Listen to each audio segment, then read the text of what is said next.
April is one of the best months, if not the best month to play Dynasty, because we're approaching the NFL draft, one of the biggest things to happen in Dynasty Fantasy Football, period. So with that, let's update our Dynasty rookie rankings because we obviously want these to be as accurate as possible. Obviously, things are going to shift around, but let's look at our rankings right now. We'll update them one more time, and then we'll go into the draft, and we'll see how things shake out. But let's start in the S tier. Again, you have to keep Caleb and Marv here because right now, these are the two best prospects at their respective positions of quarterback and wide receiver. Caleb Williams, still the best quarterback prospect. I see a lot of people now that are like, I don't think Caleb Williams can lead an NFL franchise. I don't believe in Caleb Williams. I'm drafting Jaden Daniels over him. Like, guys, Caleb Williams still is the better prospect, is the best prospect in this class. And we are going to say, keep your head above the waves on Caleb Williams because there are some waves right now. So with that, Caleb Williams, Marvin Harrison Jr. is still the top prospect here. Neighbors is going to be right below him in this S2 tier, I like to call it. But right now, we still do have to keep him in that S tier just because of the level. You want to explain the S2 tier? Let's explain the S2 tier. So it's not the S2 score tier. No. Pun not intended. But the S2 tier to us, I think the S2 tier is called the S2 tier because it's where I want to be. Because it's where we're recommending a lot of people down tier 2. Look, guys. Just because of the price of the pick. If you have the 101 and you have to draft, yeah, I'm drafting Caleb. But I'm trying to get out of drafting at the 101 and 102 this year because I want to land in this S2 tier because you've got 5 guys here. Drake May, Malik Neighbors, Jaden Daniels, Rome Odunze, and Brock Bowers. 5 guys that have a legitimate shot of being drafted in the top 10, if not a better than not chance of being drafted in the top 10. That's not even including JJ McCarthy, who also has a good shot of going top 10. But in this I almost said S2 score. In this S2 tier, you can move back from 101, 102 at 1-2 turn Dynasty startup prices and get these guys. Walking through them, I'll do this tier and I'll let you go to town. Drake May. Drake May is a guy that we think is incredibly safe. I feel almost as comfortable with Drake May as I do Caleb Williams in terms of the level of risk associated with them as prospect. Minnesota! Exactly. Please. Exactly. Please take him. Malik Neighbors next here. Malik Neighbors is a guy that I don't think the gap between Marvin Harrison Jr. and Malik Neighbors is that big. Ryan Bread's been saying that he's our lead analyst. He's been saying that for months and months, since December. It's still a pretty polarizing take, though. There's a lot of people that are like 100% Neighbors just as good as Marvin, and a lot of other people that we really admire as prospect evaluators are like, no, it's not even close. So we call it, in my opinion and Nathan's opinion, there's really, I don't think we're opposed to there being like almost no gap between these two guys. I don't think there is that big of a gap. I think Malik Neighbors is the real deal as much as Marvin Harrison Jr. There's a reason we call this the S2. S2. It's why it's the S2. The S2 tier. Because I want to emphasize. You down tier from the S tier to get one of these 5 guys plus some fries. And they're really, really good fries. Like you're getting a lot in return. Like Jagger's fries. Jagger's fries are so they good. slap, dude, right? man. Yeah, right? Yeah. So Malik Neighbors, again, we think that he's close to Marvin Harrison Jr. But also Rome Odunze. If you skip one player in here, Rome Odunze is in this tier. And it's because we think Rome Odunze, we think this, I heard somebody say it this way and I agree with them. I think this wide receiver class is not 1, 2, and then 1. Because a lot of people are like, the gap between Malik Neighbors and Marvin Harrison Jr. is a lot smaller than the gap between Rome Odunze and Malik Neighbors. And I want to tell you, the gap between Rome Odunze and Malik Neighbors is a lot smaller than you think. Rome's good, guys. Rome's going to get top 10 draft capital, guys. Rome is the real freaking deal. If Rome gets a better quarterback, if Rome goes to the Chargers and Neighbors goes to the Bears, you're telling me you're not drafting Rome Odunze? And if Rome goes to the Giants and loses a ton of value because of the landing spot, I'll take him all day. Exactly. Guys, Rome Odunze is a pro-ready prospect. He's legit. Don't look at this wide receiver class. Like I would down tier from the 102 at Marv to the 106 and get Rome and be super cool with it because you're getting so much on top there. Mm-hmm. Jaden Daniels is in this tier. Jaden Daniels is a guy that I have a lot of questions about. A guy I'm not super sold on, but a guy right now that's looking like he's going to get top 5 draft capital. And because of that, I cannot deny with the rushing upside, just like Anthony Richardson last year, you've got to rank him here in the S2 tier. Dude, neither of us are sold on Jaden Daniels. I haven't been sold on Jaden Daniels since freaking December. Like we've been talking about this for a while and questioning, is he really actually going to go top 5? Is it a lock?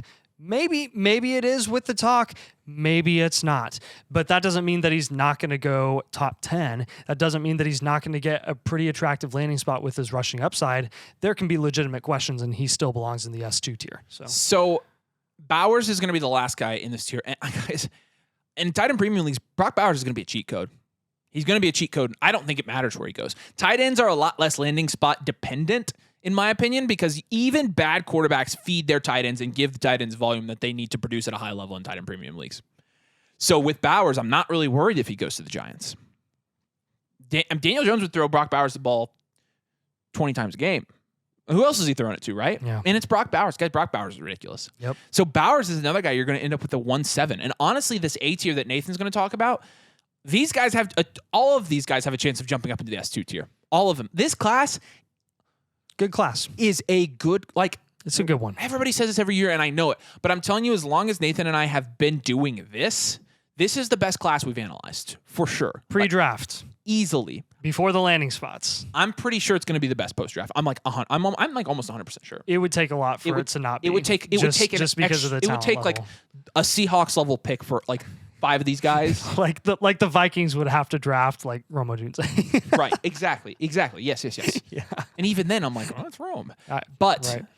Before we get to this next year, guys, I do want to tell you that before the rookie draft, before you do your rookie draft in your dynasty leagues, you need to get a team blueprint. Right now, if you sign up with code domain at flockfantasy.com/domain, link in the description, you'll get a team blueprint, and we'll give you this team blueprint before the draft. Because honestly, these couple weeks moving up to the draft with your rookie picks, with how you approach your draft, with moving some of your pieces around just post free agency, this is a critical time for your team. And so we are going to guarantee, even if you submit the day before the draft, we're going to get you your blueprint before the draft to get your game plan going. We'll get you in our DMs, and we'll give you the one-on-one consulting that we do with each of these players, each of these teams, each of these people that come over and join us on the site. You get our Discord, you get our rankings, you get our rookie draft guide, which will be fully updated by the draft with all of our strategy, our personal rankings, our profiles, all of it. You get all of that flockfantasy.com/domain. You have to use code domain if you want a blueprint and you want our advice. You have to use code domain when you sign up. But like I said, choose Motherflocker. Domain. Right. Domain. Let's get back to the video.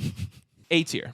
Yeah, A tier is going to be Brian Thomas Jr., JJ McCarthy, and Trey Benson. Brian Thomas Jr. is pretty much objectively the wide receiver 4 in this class. There's no one above him that I'm even considering putting him above. There's no one below him that I'm considering taking over him either. That's why he's in this A tier. Brian Thomas Jr. played the wide receiver 2 at LSU, tested incredibly at the combine. Like, boosted his draft stock to a point where he's pretty much a lock to go top 20, we would assume. I'd be shocked if he went past 20. JJ McCarthy. Let the record show that Avery advocated for him to be up a tier. And let the record show that it took everything inside Nathan to even put him in the A tier. Oh my gosh. What? No. Okay. Where is the disconnect? Let's keep it civil.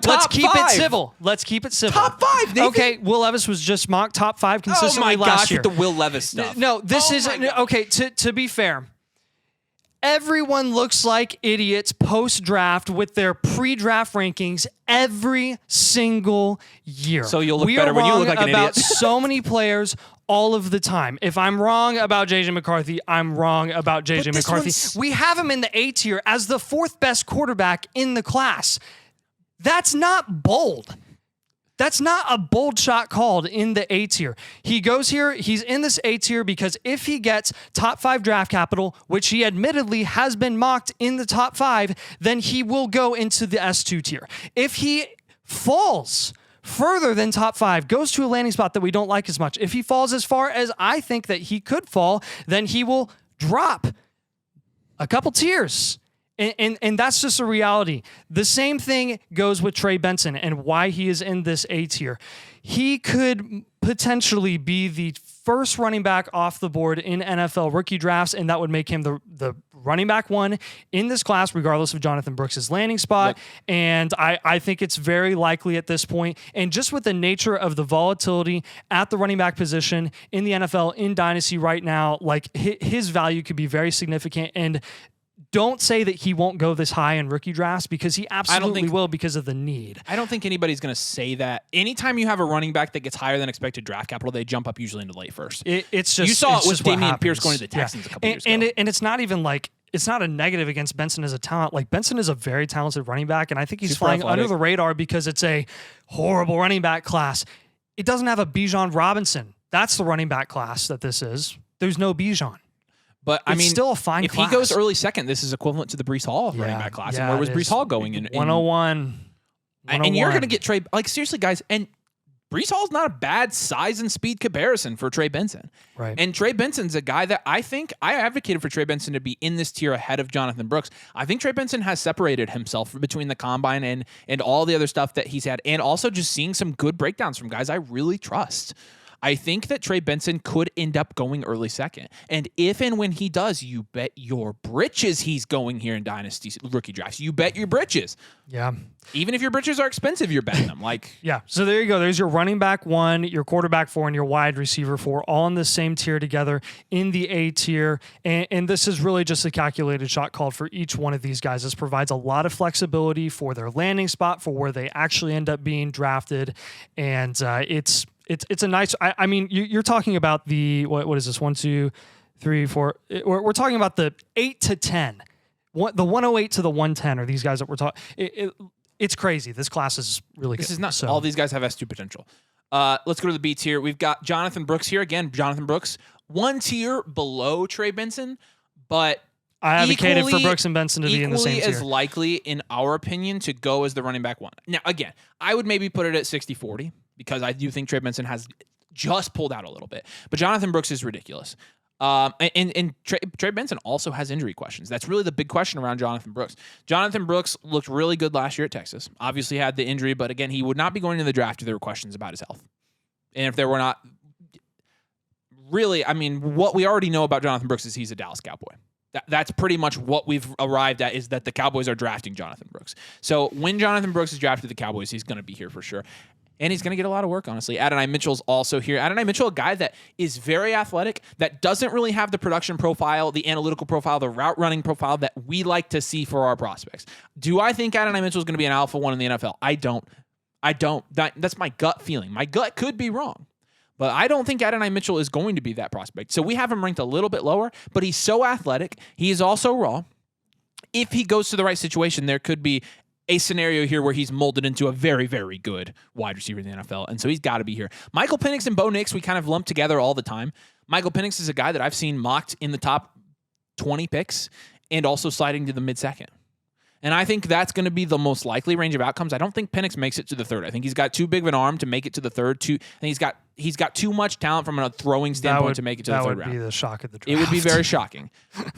I don't think, with that being said, I don't think it's out of the realm of possibility that he falls out of the first. And so right now, this B tier is just had his Senior Bowl, though, and or his pro day. He just had his pro day, and the medicals were all good from what I heard. We've heard that. I tend to believe that as well. I tend to lean he's going to go up from this spot. But this is a good place for him to either go up to the A tier or down to the C tier. We'll see. Bo Nix, same thing. Oh, that's stupid. You should just put him in the S2 tier. I'm just going to ignore that. Bo Nix, the same. Yeah, at least I couldn't help it. Yeah, well, Nathan, I'm trying so hard not to kill you. I am too. I am too. Bo, you have no reason. It's not a debate video. It's a rankings video. Bo Nix. These are our collective rankings. You mean my opinion matters in this? Right. That's why. That's why Benson and Brooks. Move them up. That's why Benson and Brooks are a tier apart. Yeah. Well, because I had to use that as my leverage. Right. Bo Nix is a guy. Bo Nix, honestly. I feel like he's a Denver Bronco already. I feel like JJ McCarthy's. I feel like JJ McCarthy. I think where we may disagree is I think one of JJ McCarthy and Bo Nix might be the odd man out of the quarterback class this year, and I think it's Bo Nix. You think it's JJ. I think it's McCarthy. So that I think we both agree that 6 QBs are not being drafted in the first round this absolutely. year. I agree. It will totally be 5 agree with tops. Somebody's going to slide. Tops. Somebody's probably more likely 4. I wouldn't be shocked if more it's likely 4. So and then it's that's what the betting market has it at, over under 4.5 QBs drafted in the first round. So what Nathan and I do agree on is one of JJ McCarthy and Bo Nix, both prospects with questions. One of them is probably going to fall. And we just have differing opinions on who's going to fall. Nix is the guy I think will fall. But again, he's also in this tier. He could go up. He could go down. Xavier Worthy in this tier as well.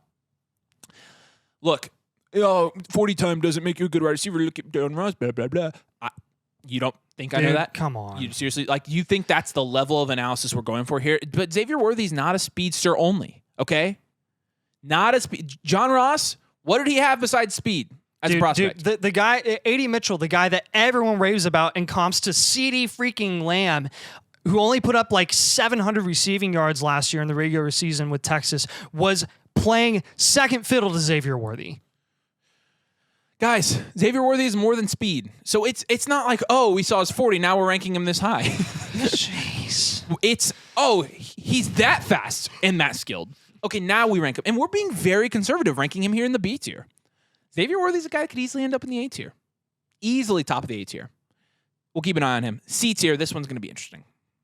Ladd McConkey's going to be at the top of this tier, and then we're going to have Malachi Corley, which is kind of a shot called, which, you know, I like calling my compared shots. to, why would you ever call shots, especially Shut based up, off Nathan. of My mock gosh, drafts dude. and stuff. Can you get through then 5 Troy minutes of a Franklin. video without making some snide comment about something I said about J.J. McCarthy? I can't help it. Good I can't night. help it. Like, I'm the weird one.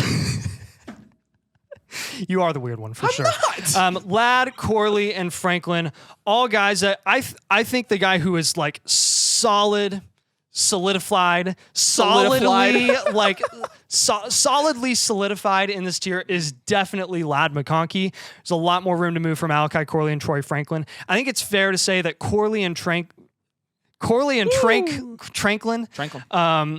are not going to move up from this spot. That's for sure. Like this is the ceiling where they could potentially be ranked. Is this C tier? They're not going any higher than this. I doubt it. Ladd will stay here. I don't think he'll go any lower. Ladd McConkey, very well rounded, a very good route runner. He is not Hunter Renfrow. Guys, just because he's white doesn't mean that he's Hunter Renfrow. I swear. Like he is an actual good receiver. Same thing with Pearsall. Same thing. Yeah. Malachi Corley and Troy Franklin are two guys that are speedy. Malachi Corley is a huge, the biggest yak guy in this class. Baby. Huge yak guy. Yep. Brett Coleman raves about him. Troy Franklin. Troy Franklin has just lost a lot of value because he was being talked about in the same tier as Brian Thomas Jr. And then once we got to the combine, Brian Thomas Jr. really elevated himself above everyone else in the class that's going in these lower tiers. I don't think that's a knock on Troy Franklin. I still think he's a very good prospect. I think he's being shorted more because of how good Brian Thomas was than really how bad Troy Franklin is. Troy Franklin isn't bad. I think Troy Franklin has a higher ceiling than this tier, for sure. Really? I think he could be ranked higher. I think he could be B tier. Yep. Okay. I think he has an upside. How likely? I don't know if that's super likely. I think this is where he belongs. But at the moment, yes. But so with Ladd, so it's funny. You know, Stephon Diggs got traded, and I've got people on Twitter, Ladd McConkey to the Bills. What kind of wide receiver? Like, I like Ladd McConkey. What type of wide receiver do you think Ladd McConkey is? To that, I say, you sure about that? Because Ladd McConkey's not going to be a guy that comes in as a 1. He could be like that, but like if you're wanting immediate production from Ladd McConkey going straight into the NFL because of how good of a route runner he is, he will be primarily a slot receiver at least to start. Doesn't mean he can't line up on the outside. He's shown it and he's demonstrated it on film, and his route running transcends. So that is fair. I understand the hype of Ladd McConkey potentially going there, but I could see the Bills trading up for Brian Thomas Jr. If Ladd McConkey is the Bills wide receiver 1, the Bills have done something wrong, in my opinion. Look, I like Ladd, but we need to be careful with what our expectations for him are. Could he produce right away? Yes. Is he going to be incredibly He's not consistent? A Brian Thomas alpha. No, that's my point. He's not. Be careful with him. He's a guy I don't know I'll draft a lot of this year. And I like him as a prospect, but I liked him because I thought I was going to get him late second. So if I'm getting him early second, I'm like, you know what? I might take me some Malachi Corley there because in terms of upside, I think I like Corley. You're definitely a guy who passes on Ladd and would rather just take Pearsall at a cheaper price in the D tier, who we have at the top of this D tier, along with a couple other receivers and running backs as well. So Ricky Pearsall is a guy. A lot of people are like, "Oh, put Ricky Pearsall in your sleepers video," and I'm like, the fact that you're all telling us to put him in a sleepers video tells me he's not really a sleeper. And Ricky Pearsall's not really a sleeper. Ricky Pearsall's a guy. It's like his contested catch is 99 on Madden. Like, I mean, the dude has some highlight level plays. He's also very skilled, and I absolutely see the upside with Ricky Pearsall. Depending on where he goes he could sneak into the end of the second round in the draft. That would be interesting. But also, I could see him, same thing, getting a little bit overvalued. I see Ricky Pearsall one of two things. I see a guy I draft consistently into the second, early third. I also see a guy that I don't draft any of. I'm really interested to see what his landing spot and draft capital end up taking his dynasty value to in these rookie drafts, because he's going to be interesting to me. Roman Wilson's a guy that I don't think, even if he goes mid-second, late second in the NFL draft, I don't think he jumps high enough for me not to draft him because of how much I like him. Slot guy, very sure-handed, very reliable. I like Roman Wilson. If you did not know that. I've actually never heard of that in my life, but heard of what? Cool. That you like Roman Wilson. Oh, you didn't know that? No. So Roman Wilson will be here. I'm also being realistic about what his ceiling is in the NFL. Not similar to how people are being realistic about Ladd McConkey. Jalen Wright, a guy obviously came out at the combine, showed his athleticism, was a really good player at Tennessee. Landing spot and draft capital dependent for these running backs past this point, right? That's what we're going to be looking for. He's the last guy. He's the last running back in this class that I'm very confident that he'll get day 2 draft capital. You're not that confident about Lloyd? Not as confident as Wright. I like Marshawn Lloyd's I'm still not as confident as Wright. I'm still confident in Lloyd, but I'm not as confident. Marshawn Lloyd's a guy that I like. I've liked him for a while. We both have. And he's a guy we think could get day 2 draft capital. So we want to see that. More likely day 3, though. I think Jalen Wright could end up being day 3. These, again, draft capital, landing spot dependent. We got to wait and see, but we're going to put him here because of the upside that they possess. Xavier Legette is here. Xavier Legette, obviously insane Wright was such last a testing outlier. It's just hard for me to see him go any further than round 3. But Legette is a guy that had an amazing last year at South Carolina. Every other year, though, dog water. Bad. So I understand. Analytically, we it's are tough. aware. We are aware of the situation. We are aware of all the stuff that he went through, the COVID year, just the life stuff that was going on that was super tragic for him for the first couple of years. But the historical hit rates for guys that break out as 23-year-old guys. He was a man among children playing in college. Like seriously, he's a 23-year-old playing with 18-year-olds. No, is it cool? It's hilarious. He's got a Southern accent. Oh, really? Yes, it's awesome. Like thick Southern accent. Yes, like thick Southern accent. That's awesome. It's crazy. JT Sanders is here. JT Sanders is tied in 2 this year. Unless, who was I thinking of? Jaheim Bell, maybe? Unless Jaheim Bell. Like, I think it's going to be JT Sanders. And JT Sanders is a pretty good tight end prospect in our opinion. We'll see where it goes. I think, like I said, tight end, not super landing spot dependent, but JT Sanders is a guy we like. F tier, here we go. F tier, let me give them to you straight. Jalen McMillan, Braylon Allen, Keon Coleman, Javon Baker, Kimani Vidal, and Jalen Polk. So Jalen McMillan, another wide receiver from Washington, just like Polk at the tail end of this tier. I think McMillan separated himself, personally, in my opinion, from Polk during the combine, even though he's declaring a year later. A lot of people think that Polk is better than McMillan. I've been of the opinion that McMillan is a better prospect, in my opinion, than Polk. I could be wrong. Draft capital could prove me wrong. We shall see. These are our rankings. We have McMillan over Polk, but in the same tier. Braylon Allen, we've always spoken very highly of Braylon Allen. He's literally freaking 19 years old. Like, he's going to turn 20 by the time he's drafted. He is so stupid young. It's ridiculous. He doesn't have a lot of receiving... I don't even want to say capability. He hasn't showcased receiving capability. But it doesn't mean he doesn't have it. Right. It's just Wisconsin doesn't ask their running backs to do that on a regular basis. That said, he is definitely an outlier size-wise. He is huge. He's kind of like super tall and super big, and like he was a linebacker. He runs, and he's not super fast. He run fast. He hit hard. He can take a bell cow workload in the NFL, but draft capital skill wise, that's where the questions are. Like, he has the size for sure, but like, does he have the skill? But how like versatile is he? Is he really like zip or the straight line speed's really? Not there? Like, look, I was like, oh, Braylon Allen, and then I was like Braylon Allen, and now I'm like, Braylon Allen, Yeah. Keon Coleman's a guy we're like, Keon Coleman. Please don't crap on us for having Keon Coleman in. I don't think we have will. him in the. Yes. Oh yeah, we will. There's a lot of Keon Coleman truthers still out there. Most people are ranking him this low at this point. But his gauntlet drill, dude. He's going to be the next Puka Nacua. Moving on, Javon Baker. We've spoken very highly of Javon Baker. I love Javon. We're gonna, honorable mention here in the F tier.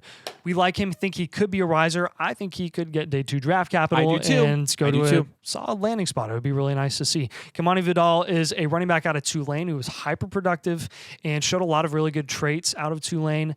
He's a guy that we've heard of via multiple different people who have mentioned him that do a lot of prospect analysis. And he's sort of a smaller school guy who hasn't gotten a lot of publicity because he didn't go to play in a Power 5 school at a Power 5 conference.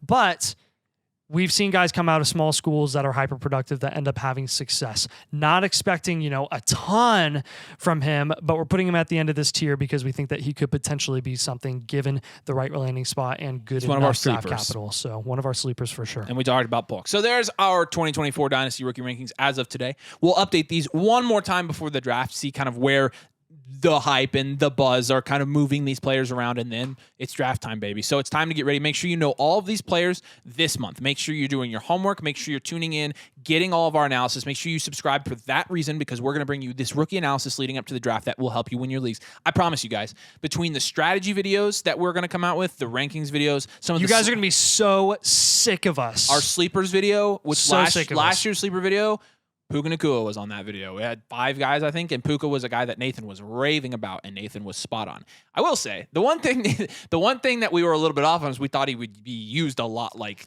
Debo. Which didn't happen until the end of the season. Did you see how they started using him on jet sweeps a little bit? Yes. And then I thought he resembled But he definitely Debo. wasn't a Debo type player the whole season. No, I thought they'd use him a lot more like that, and they didn't, because he did. But it doesn't matter because he was on our radar. But it's there. It's there. And They could do it year 2. And we told you to draft him, and we drafted a ton of them. A lot. We had a lot of 4th round Pukas. A lot. So, anyways, make sure you subscribe and like the video, and also flockfantasy.com/domain. Like I said, use code domain to get a team blueprint. Appreciate you guys. We'll see you later.